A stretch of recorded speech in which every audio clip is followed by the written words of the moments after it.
Alors, bonjour à tous, heureux de vous retrouver en ce dimanche, déjà le 30 août 2020, 5h15, heure du Québec. J'espère que vous allez bien tous. Avec quelque chose à vous partager qui est vraiment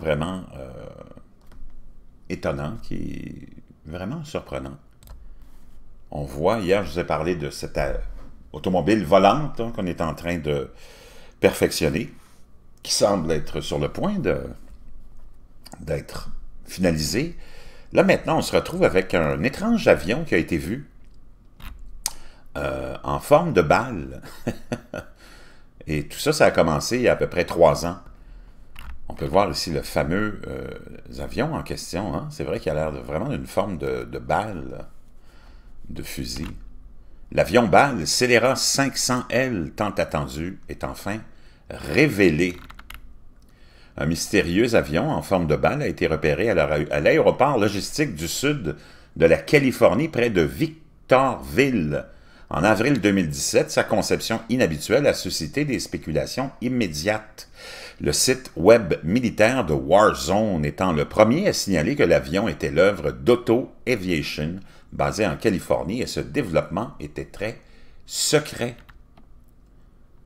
Maintenant, à la fin de l'été de l'année, c'est vrai qu'on est à l'année la plus étrange de l'histoire de l'aviation, mais l'année la plus étrange, on pourrait dire en général, la Celera 500L a finalement été révélée au monde avec le lancement d'un nouveau site web et un tas de nouvelles photos.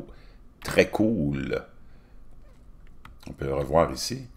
Vraiment, j'ai hâte de voir quel est le but de cet avion-là. Ce que nous recherchons, c'est un engin privé de 6 personnes qui promet de voler à des vitesses de jet, mais avec une consommation de carburant 8 fois inférieure à une autonomie 2 fois supérieure à celle d'un engin de taille comparable. Des affirmations audacieuses en effet. Auto Aviation indique sur son site web que 31 vols d'essais réussis ont été effectués jusqu'à présent, avec une efficacité aérodynamique prouvée en 2019, renforçant sa déclaration selon laquelle le Celera 500L est l'avion le plus économe en carburant et commercialement viable qui existe.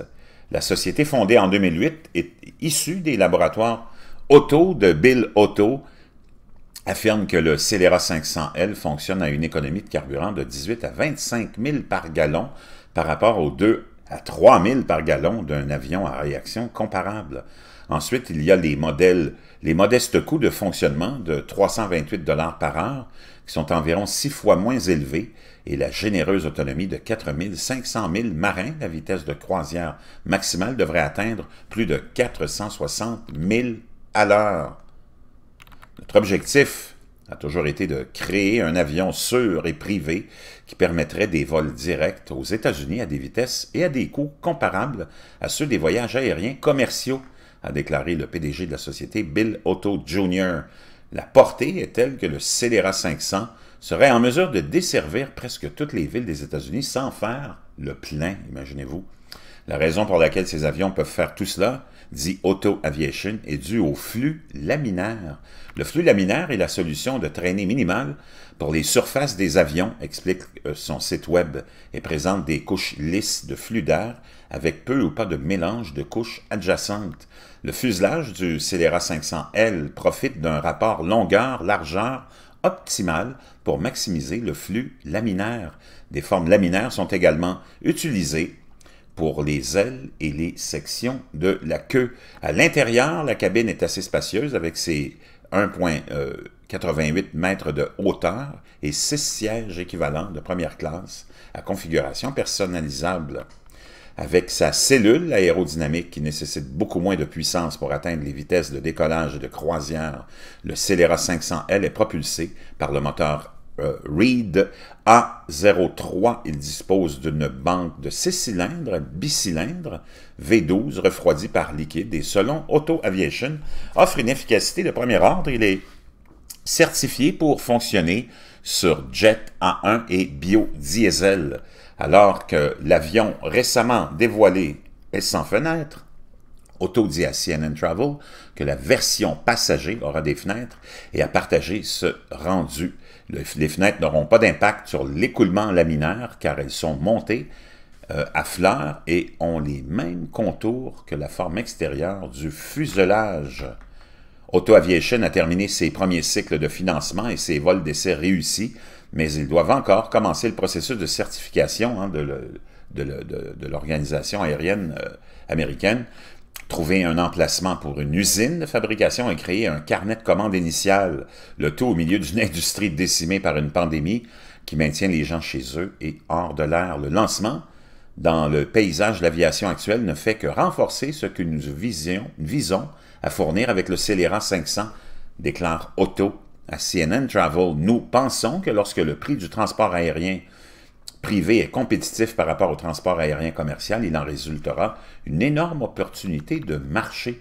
Si le marché du taxi aérien devient plus viable sur le plan commercial et plus abordable, il est facile de voir à quel point il pourrait être attrayant pour le consommateur.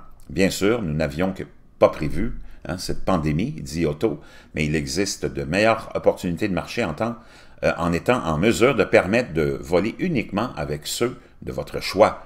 Être en mesure d'éviter les aéroports et les lignes bondées est un autre grand avantage. Ça, c'est vrai.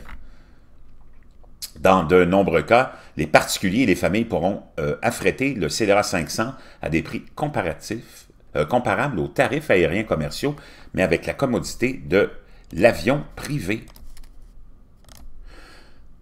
Donc, le Scélérat Exil pourrait avoir une autre application en tant qu'avion cargo.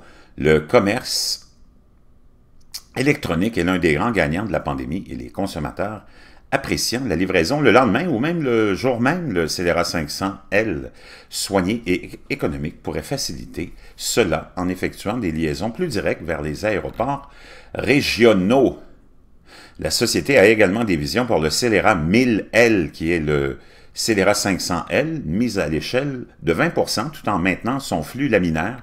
Cela signifie presque doubler la taille de la cabine, permettant plus de passagers ou plus de fret.